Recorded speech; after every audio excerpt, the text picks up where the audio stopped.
해군이 어제 평택 해군 2함대에서 제2연평해전 승전 23주년 기념식을 개최했습니다.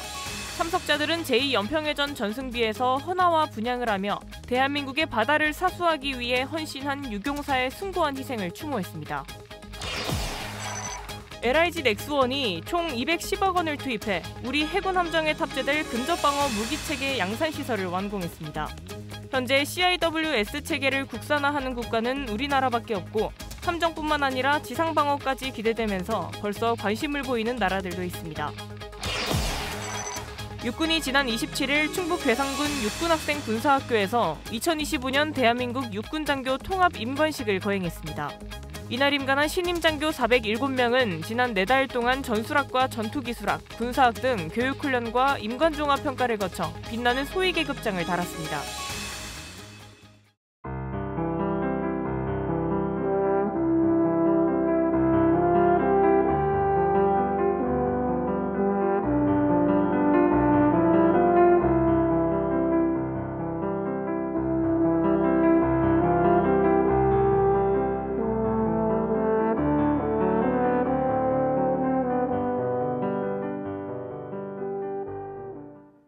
시청자 여러분 그리고 국군장병 여러분 안녕하십니까? 6월 30일 KFN 뉴스 시작합니다. 제2연평해전 승전 23주년 기념행사가 어제 평택 해군 2함대 사령부에서 개최됐습니다. 행사에 참석한 유가족과 장병 그리고 주요 지휘관은 NLL을 사수한 6용사의 위대한 승리 역사를 영원히 기억할 것을 다짐했습니다. 첫 번째 소식 김효진 기자가 전합니다. 한일 월드컵으로 대한민국 전체가 축제 분위기였던 2002년 6월 29일. 북한 경비정이 연평도 인근 NLL을 침범해 해군 2함대 고속정 참수리 357호정에 기습 공격을 가했습니다. 우리 함정은 단호히 대응해 북한 경비정을 제압했지만 이 과정에서 6명의 용사가 전사했습니다. 우리 해군은 6용사가 보여준 헌신과 불굴의 의지를 필승함대 2함대가 가진 전승의 역사로 이어가기 위해 매년 제2연평해전 승전 기념행사를 진행합니다. 허성재 사령관 주관으로 열린 올해 행사엔 이두희 국방부 장관 직무대행 겸 차관, 양영모 해군 참모총장을 비롯해 제2연평해전 전사자 유가족, 이해한 국가보훈부 차관, 참전장병 등 300여 명이 참석했습니다. 이 직무대행은 이날 기념사에서 6용사의 이름을 한 명 한 명 언급하며 국가를 위해 헌신한 영웅을 기억해야 한다고 말했습니다. 고 윤영아 소령, 고 한상국 상사, 고 조천영 상사, 고 황도연 중사, 고 서우원 중사, 고 박동혁 병장, 우리의 6 영웅들은 결코 물러서지 않았고 오직 조국과 전후, 국민을 지키기 위한 마음 하나로 끝까지 싸웠습니다. 그러면서 그들을 예우하는 것이 국가의 책무라는 것을 재차 강조했습니다. 이재명 대통령이 현충일과 6.25 75주년을 전후해 보훈의제를 거듭 부각하는 것과 일맥상통합니다. 유가족과 참전 장병은 압도적인 능력과 결연한 의지로 싸우면 반드시 승리하는 필승함대의 전통을 찬란하게 이어가자고 다짐했습니다. 그들의 호국 정신과 희생이 있었기에 우리가 자유와 평화 속에서 살고 있다는 사실 잊지 않겠습니다. KFN 뉴스 김효진입니다. 15년 전 북한이 연평도를 기습 포격하자 해병대 장병들은 목숨을 걸고 포탄 속으로 뛰어들었습니다. 이들을 기억하기 위한 연평도 포격전 15주기 특별사진전 연평해 기업과 낭독극 13분이 관람객들을 찾았습니다. 김은별 기자입니다. 그날도 똑같은 일상이었습니다. 똑같은 사이렌이 울리고 늘 똑같은 훈련을 하는 그런 날이었습니다. 2010년 11월 23일 오후 평온하던 연평도의 일상은 북한의 기습포격으로 단숨에 전쟁터로 바뀌었습니다. 포격은 군사시설뿐 아니라 민가까지 무차별적으로 퍼졌고 해병대는 즉시 전투에 돌입했습니다. 연평도 포격전 15주기 특별전 연평해 기억은 현재 우리가 누리는 자유와 평화는 무조건적이지 않다는 메시지를 관람객들에게 전합니다. 부끄럽지만 사실 그렇게 관심을 갖고 보지 않았던 것 같아요. 그래서 이번 계기로 좀 더 관심 갖고 한번 자세하게 들여다보고 싶은 마음이 들었습니다. 연평의 기억 특별사진전과 낭독극 13분에는 해병대 장병 60여 명이 단체 관람을 하며 의미를 더했습니다. 서부전선과 그리고 또한 수도 서울이 만약 위험에 빠지게 된다면 필승의 신념으로 전투에 임해야겠다는 마음가짐을 다시 한 번 더 일깨울 수 있는 좋은 기회였다고 생각합니다. 북한의 포격 시작 후 우리 군의 대응 사격까지 긴박했던 약 13분의 시간을 그려낸 낭독극 13분에는 연평도 포격전 전상자 이한 배우가 출연했습니다. 제가 포격전 전상자이기도 하고 또 연기를 꿈꿨던 사람이기도 하니까 연평 해전처럼 연평도 포격전이라는 영화를 만들고 싶어서 더 13분이라는 시나리오를 이제 만들기 시작했고, 연평도 포격전 15주기 특별전 연평의 기억은 단순한 추모가 아닌 세대를 아우르는 공감의 장을 마련할 수 있었던 시간이었습니다. KFN 뉴스 김은별입니다. 우리 해군 함정에 탑재될 근접방어 체계 CIWS-2를 양산하기 위한 시설이 완성됐습니다. 함정뿐만 아니라 지상방어까지 기대되면서 벌써 관심을 보이는 나라들도 있다고 합니다. 안재영 기자입니다. 본 시설은 CIWS-2 개발과 양산은 물론 지상용과 해외 수출용까지 이어지도록 개발하는 데 최대한 활용할 것입니다. LIG 넥스1이 총 210억 원을 투입해 근접방어 무기체계 CIWS-2 양산 시설을 완공했습니다. 이번에 완공된 시설은 체계 조립동과 근접전개 시험장, 그리고 레이더 체계 시험장입니다. 함정에 접근하는 적을 근거리에서 요격하는 최후의 보루인 근접방어 무기체계. 우리 기술로 만들어질 CIWS-2는 360도 전방위를 탐지하는 A사 레이더와 전자광학 추적 장비로 함정을 향한 공격을 빈틈없이 잡아낼 것으로 기대됩니다. 무장으론 A-10과 골키퍼에도 탑재된 강력한 30mm 게틀링 기관포가 탑재됩니다. 특히 전방 분산탄을 통해 갈수록 위협적인 군집 무인기에 효과적으로 대응하고 나아가 지상의 국지방어 무기체계로도 진화, 발전할 계획입니다. 현재 CIWS 체계를 국산화하는 국가는 우리나라밖에 없고 30mm 기관포 국산화가 완료되면 수출 통제도 걸리지 않기에 해외에서도 많은 관심을 보이고 있습니다. 벌써 제안서를 요청하는 나라도 있고 개발 현황을 문의하는 나라도 많은 상황입니다. 성능 확인과 품질 확보를 위한 최적화된 설비도 갖췄고 국방기술품질원의 검증 아래 개발과 양산될 예정입니다. 기품원은 협력업체의 제조 공정 안정화와 본 시설을 이용한 체계 성능 검증에 집중하겠습니다. 뿐만 아니라 지역 경제 활성화에도 이바지할 것으로 기대되며 공장이 자리한 구미시 차원의 행정 지원도 약속됐습니다.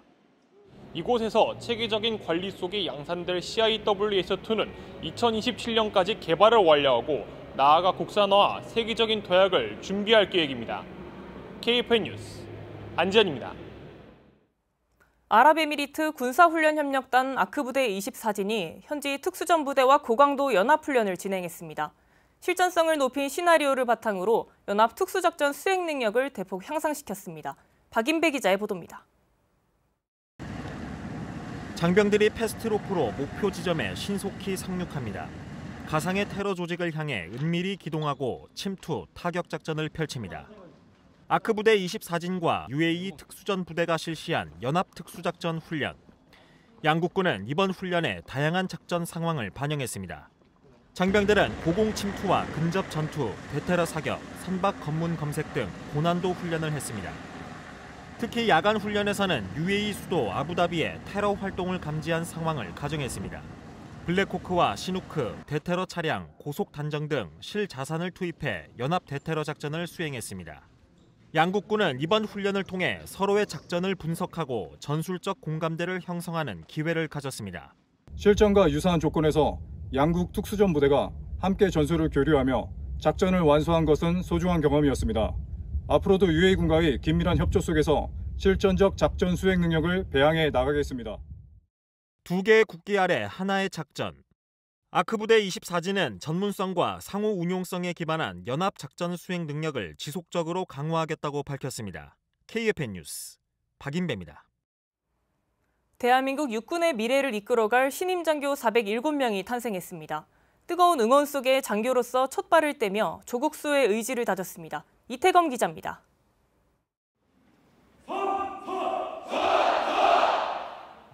신임 장교들의 우렁찬 목소리가 강당을 가득 채웁니다. 가족과 친구들은 빛나는 소위 계급장을 신임 장교의 어깨에 달아주며 임관의 기쁨을 나눕니다. 올해 육군장교 통합임관식이 고창준 육군참모총장 직무대리 주관으로 육군학생 군사학교에서 개최됐습니다. 대한민국 육군을 이끌어갈 신임 장교들이 희망찬 앞날을 위해서 우리 다 모두 함께 큰 박수 부탁드립니다. 학사사관 70기와 간부사관 46기 등 총 407명의 신임 장교들은 14주에서 16주에 걸친 강도 높은 교육훈련과 임관평가를 거쳤습니다. 명예로운 장교로서 첫 발을 내딛는 자랑스러운 신임 장교 여러분, 선배 장교들의 전통을 이어받아 앞으로 대한민국 국가방위에 소임을 다해주기 바랍니다. 신임 장교들 가운데에는 뜻깊은 사연을 가진 이들이 있어 눈길을 끌었습니다. 박소원 소위는 육군 중령인 아버지의 뒤를 따라 군인의 길을 택했습니다. 어렸을 적 군복을 입고 출근하시던 아버지의 뒷모습이 아직도 선합니다. 야전에 가서도 부하들과 함께 솔선수범하는 그런 학사 장교가 되겠습니다. 주어진 직책과 임무에 성실히 임해주길 당부하고 건강하게 자라길 기원합니다. 우리 박소원 소위 화이팅! 화이팅! 일본 복수 국적을 포기하고 육군 소령이었던 아버지를 따라 장교가 된 소위도 있었습니다. 저희 아버지와 같이 훌륭한 장교가 되어 소대원들을 통솔할 수 있고 한국의 미래를 이끌어갈 수 있는 그런 훌륭한 장교가 되겠습니다. 임관을 마친 신임 장교들은 앞으로 전후방 각지의 부대로 배치돼 대한민국과 육군의 미래를 이끌어갈 예정입니다. KFN 뉴스 이태검입니다. 육군 72사단이 예비군이 드론 작전을 수행할 수 있도록 제도와 장비, 체계를 갖추기 위한 훈련에 나섰습니다. 드론 예비군을 육성하는 겁니다. 김은진 기자의 보도입니다. 육군 72보병사단이 6월 10일 드론 전투 수행 방안 세미나를 개최한 데 이어 6월 25일부터 26일까지 경기도 양주시에 위치한 부곡리 동원훈련장에서 동원예비군 1형 최초로 드론 운영 시범부대 훈련을 실시했습니다. 동원예비군을 대상으로 실시된 이번 훈련은 숙련된 드론 교관들이 기초 교육부터 기본 조작 등 수준별 맞춤식 교육으로 진행됐습니다. 또한 이번 드론 운영 훈련은 작계 시행과 연계해 드론 시범 훈련과 비행 이착륙, 호버링 실습 등을 진행했습니다. 지금 하고 있는 훈련은 호버링이라고 해서 지상에서 기체를 띄워 제자리 비행, 전, 후, 좌우 비행을 실시하고 있습니다. 예비군들이 전시에 드론 운용자로서 임무 수행할 수 있도록 저희가 교관으로서 열심히 가르치고 있습니다. 최근 우크라이나 러시아 전쟁과 같은 전쟁에서 이제 드론의 중요성이 점점 부각되어지고 있는데 직접 예비군에 와서 군사용 드론을 운영을 해보고 익힐 수 있다는 기회가 있다는 게 참 좋은 것 같습니다.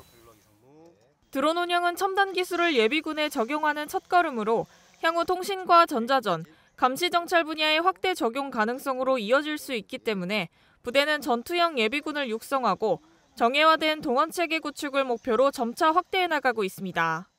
72사단은 드론 전력화를 위해 장병들이 체계적으로 드론을 학습하고 전문성을 갖추기 위해 노력할 방침입니다. KFN 뉴스 김은진입니다. 미국 등의 휴전 압박에도 러시아가 우크라이나 접경지에 병력을 대거 집결시키며 공세를 강화하고 있습니다. 이에 반격하던 우크라이나군은 북한제 다연장 로켓포를 파괴하는 장면이 담긴 영상을 공개했습니다. 차성효 기자의 보도입니다. CNN에 따르면 알렉산드르 시르스키 우크라이나군 총사령관이 현지 시간으로 27일 러시아가 우크라이나 동부 포크로우스크 부근에 11만 명의 병력을 집결시켰다고 밝혔습니다. 포크로우스크는 우크라이나 동부의 병참 거점이자 군사 거점을 잇는 전략적 요충지로 우크라이나의 방어 측면에서도 러시아의 공격 측면에서도 핵심 지역으로 꼽힙니다. 지난 3월부터 도널드 트럼프 미국 대통령은 러시아의 휴전을 압박하고 있지만 러시아는 휴전 협상을 공전으로 몰아넣은 채 연일 공세 수위를 끌어올리고 있습니다. 이에 반격하듯 우크라이나는 실전 배치된 북한제 다연장 로켓포를 드론으로 파괴하는 장면을 공개했습니다. 우크라이나군은 북한이 러시아에 제공한 다연장 로켓포를 파괴하는 장면이 담긴 영상을 현지 시간 28일 텔레그램을 통해 공유했습니다. 다연장 로켓포는 240mm 로켓탄을 최대 60km까지 발사할 수 있는 무기로 한국 수도권을 위협하는 북한 재래식 전력의 핵심 중 하나로 평가됩니다. 북한은 지난해 말부터 해당 무기를 러시아에 제공해온 것으로 알려졌으며 지난 4월에는 이 무기가 실제로 사용되는 모습이 처음으로 포착되기도 했습니다. KFN 뉴스 차성입니다. 국군 체육부대에 입대해 강인한 군인 정신을 겸비한 스포츠맨으로 거듭나는 선수들을 연속으로 만나보는 송 기자의 챔피언십 포인트 시간입니다. 500원짜리 동전만한 크기에 종이장처럼 가벼운 공에 인생을 건 탁구부 장병들을 만나봤습니다. 송민아 기자입니다. 탁구는 순식간에 승패가 갈리는 스포츠입니다. 강한 회전과 정확한 컨트롤이 필수죠. 2.7g의 이 작은 공에 열정과 투지를 가득 담아내고 있는 장병들이 있습니다. 바로 국군체육부대 탁구부 소속 선수들인데요. 이들은 어떤 노력을 기울이고 있는 건지 지금부터 챔피언십 포인트에서 자세히 살펴보겠습니다. 그립 하나, 스텝 하나에도 감독의 세심한 지도가 이어집니다. 선수이기 때문에 경기력 향상이 제일 우선이고 그다음에 또 군인으로서 해야 되는 또 신분이기 때문에 정신력이라든지 이런 게 또 중요하다고 그렇게 생각합니다. 하루에 얼마나 연습하세요? 하루에 거의 한 4시간 탁구 하는 것 같습니다. 탁구에서 포핸드와 백핸드, 잡는 방법과 기술은 어떻게 다를까요?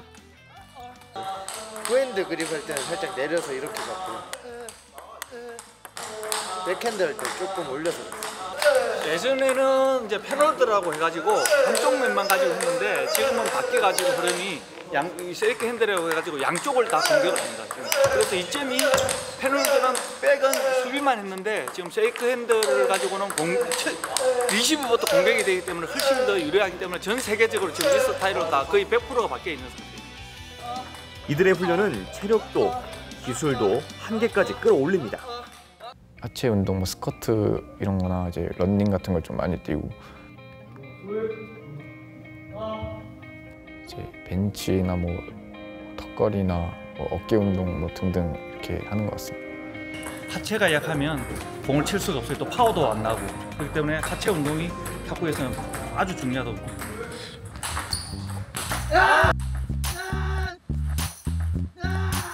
선수들은 주손이 아닌 반대손으로 라켓을 잡고 시합을 해볼 텐데요. 과연 제가 이길 수 있을까요? 지금부터 한번 테스트 해보겠습니다. 자, 도전!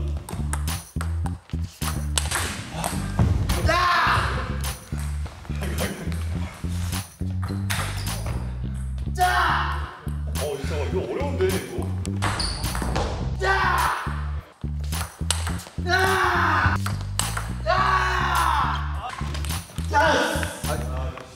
진짜 선수 공이 안 보여요. 제가 지금 어디로 이거 방향을 잡고 해야 되는데 몸을 그냥 한쪽으로 진짜 공이 안 보입니다. 탁구를 처음에 이렇게 접하게 됐던 그 계기가 좀 저는 궁금한데 그 형 따라서 처음에 체육관 나가서 이제 형들이 치는 공만 줍다가 즐기면서 그냥 탁구를 치고 있으니까 코치님께서 한번 시켜보자 이래가지고 그때 딱 시작했던 것 같습니다. 그 한 것에 대한 후회라던가 아니면 잘했다던가 이런 좀 평가가 좀 있으세요? 절대 후회는 없고 잘했다고 생각됩니다.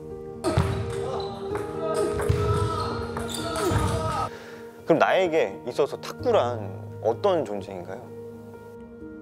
나를 계속 움직이게 할 수 있는 원동력인 것 같습니다. 저에게 탁구란 없어서 안 되는 존재인 것 같습니다. 장병들은 수사불패의 군인 정신을 이 공 안에 가득 담아내고 있었습니다. 앞으로 챔피언십 포인트를 얻게 될 선수들의 미래를 응원하겠습니다. KFN 뉴스 송민아입니다.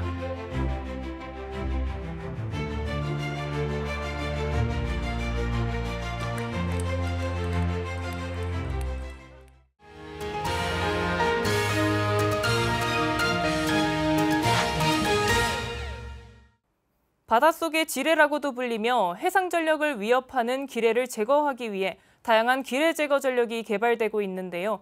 소해 헬기를 비롯해 소해함, 그리고 최근엔 무인 기뢰 처리기까지 전력화될 예정이라고 합니다. 바다를 지키는 소해 전력에 대해 자세한 뉴스바바에서 전해드리겠습니다. 지난 6월 24일 이 전력의 첫 시험 비행을 축하하는 행사가 개최됐는데요. 그 주인공은 바로 바닷속 기뢰를 제거하고 아군의 해상작전 수행 능력을 보장할 소해 헬기입니다. 소해 헬기는 공중에서 커다란 소해 장비를 수면에 늘어뜨려 끌고 다니면서 부설된 기뢰를 유폭시키거나 무력화하는 전력으로 해상 전력을 위협하는 기뢰 제거에 꼭 필요한 무기체계인데요. 공중에서 임무를 수행하기 때문에 기뢰 폭발에 의한 충격파의 영향을 받지 않아서 안전하게 작전에 임할 수 있고 헬기 조종사와 소해 장비 조작사 등 10명 이하의 적은 인원으로도 소해 작전을 수행할 수 있어서 효율적인 경력 운용이 가능합니다. 기뢰 부설 의심의 역에 바로바로 투입해서 신속하게 대응할 수 있고요. 소해 작전 외에는 소해 장비를 떼고 병력을 수송하거나 군수품을 보급하는 등 다양한 임무에도 투입될 수 있어서 뛰어난 활용성까지 갖추고 있는데요. 이번에 첫 비행을 마친 소해 헬기는 국산 상륙 기동 헬기 마리논의 레이저 기뢰 탐색 장비, 수중자율 기뢰 탐색체, 무인 기뢰 처리 장비 등 소해 임무 장비 3종을 탑재해서 개발됐습니다. 앞으로 기술 검증 및 안전성과 확인을 위한 비행 시험을 중심으로 본격적인 시험 평가를 거쳐 2026년 하반기에 개발을 완료할 예정입니다. 개발 완료 시 우리나라는 전 세계에서 3번째로 소해 헬기 개발에 성공한 나라가 됩니다. 해상 교통로 및 상륙해안 진입로 확보에 꼭 필요한 소해 전력. 기뢰 제거를 위해 가장 널리 운용되는 전력하면 소해함을 꼽을 수 있습니다. 바다의 청소부라 불리는 소해함은 대부분의 함정에 사용되는 강철 혹은 알루미늄 합금과 같은 금속이 아닌 목재, 섬유 강화 플라스틱과 같은 비금속 소재로 만들어지는데요. 금속 소재의 함정이 발산하는 자기장의 반응에 폭발하는 자기 감응 기뢰를 피하기 위해서입니다. 또 선체가 물에 잠기는 휠수를 얕게 해서 얕은 수심에서도 운용할 수 있도록 설계되기도 하고요. 기뢰 탐색용 소나와 원격 조종 소해기, 기뢰 절삭기와 같은 소해 장비와 함정의 위치를 자동으로 유지하는 장치를 탑재해 운용됩니다. 현재 우리 군에서는 강경급 기뢰 탐색함과 양양급 소해함을 운용하고 있습니다. 방위사업청은 소해함의 작전 수행 능력을 향상하기 위해 2029년 실전 배치 예정인 신형 소해함의 선도함에 탑재할 기뢰전 전투체계도 개발하고 있습니다. 기뢰전 전투체계는 기뢰 탐색 음탐기, 레이더, 통신체계 등 약 20종의 탑재 장비를 통합 운용에 확보한 기뢰 영상 데이터를 융합하고 자동 처리해 소해함의 기뢰 대함 작전을 효과적으로 지원할 예정입니다. 기뢰 중에는 자기 감응 기뢰뿐만 아니라 음영 혹은 압력의 감응에 폭발하는 기뢰도 있기 때문에 비금속 소재의 소해함일지라도 안전하게 다가가기 어려운 경우가 있는데요. 이러한 문제점을 해결하고자 소해 전력에도 무인화가 빠르게 도입됐습니다. 무인 소해 전력으로는 무인 수상정과 무인 잠수정, 자율항해 무인 기뢰 처리기 등이 있는데요. 기뢰 제거를 위해 폭발물을 설치하거나 기뢰 발견 시 자폭을 통해 제거하게 됩니다. 특히 무인 잠수정은 유인 잠수정이 들어가기 힘든 수심 1000m까지도 탐색이 가능하다는 장점이 있습니다. 또 무인 기뢰 처리기는 우리 군에서 지난 2020년에 국내 기술로 개발한 신형 무인 기뢰 처리기 2를 전력화하기도 했는데요. 기뢰 제거 함정이 음탐기를 이용해 기뢰를 탐색하면 바닷속에 투입되어 원격 조종을 통해 기뢰를 식별한 뒤 폭약을 설치해 기뢰를 처리합니다. 해상 교역로와 해군의 안전을 보장하는 소해 전력. 기술의 성장과 함께 미래 소해 전력이 더욱더 안전하고 똑똑하게 진화하길 기대해봅니다. 이어서 오늘의 국방단신 전해드립니다. 육군 3보병사단 진백골여단이 무더위와 장맛비를 뚫고 지난 16일 시작한 육군 과학화 전투훈련단 훈련을 성공적으로 마쳤습니다. 훈련엔 여단 장병과 사단 포병대대 및 전차중대, 5군단 헬기중대 등 2천여 명이 참여했으며 K1 이원전차와 K55A1 자주포 등 전투장비 30여 대와 드론 17대가 투입됐습니다. 여단은 KTCT 전문대항군 연대와 쌍방 자유기동식 교전을 하며 지난 3개월간 끌어올린 전투력을 유감없이 발휘했습니다.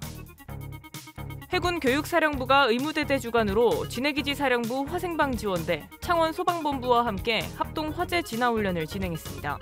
훈련엔 관군 소방요원 50여 명과 소방차 2대, 구급차 4대가 투입됐으며 부대는 전평 시 언제든 발생할 수 있는 화재에서 군 자체 진화가 어려운 상황을 상정해 관군의 유기적인 상호 협력 체계를 확립했습니다. 방위사업청이 이재명 정부 출범을 맞아 국민과 방위산업의 거리를 한층 좁히는 디지털 소통 전략의 일환으로 공식 유튜브 채널을 개편했습니다. 이번 개편에는 체험형 예능 콘텐츠를 중심으로 방산 현장과 정책 부서의 생생한 모습을 소개하며 방송인 장성규와 안현모 등 방송인이 참여합니다.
(6월 30일) 기상정보입니다.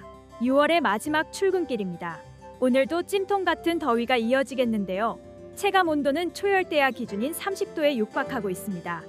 오늘은 구름이 많은 가운데 서해상에는 해무가 끼겠고 경기 강원 지역에는 소낙성 강수가 내리겠으며 예상 강수량은 5에서 20mm가 예상됩니다. 내일은 대체로 맑은 가운데 일부 지역에 뇌우를 동반한 소나기가 내리겠으며 예상 강수량은 10에서 30mm가 예상됩니다. 내일 아침 최저기온은 서울 24도, 대구 25도가 예상되며 한낮 최고기온은 서울 29도, 대구는 35도가 예상됩니다. 작전 기상입니다. 오늘은 경기, 강원 지역의 강수와 저온고로 인해 항공작전에 일부 제한이 있겠습니다. 주간 기상 전망입니다. 수요일부터는 대체로 맑은 가운데 곳곳에 소나기가 예상되며 당분간 밤낮 없는 더위는 계속되겠고 푹푹 찌는 찜통더위에 불쾌지수도 높게 나타나겠습니다. 한낮에는 무리한 야외 활동은 삼가시고 하루 일정을 여유롭게 계획하시는 게 좋겠습니다. 이상 공군 기상단 제공 기상정보였습니다. 이것으로 KFN 뉴스를 마칩니다. 시청해주신 여러분 고맙습니다.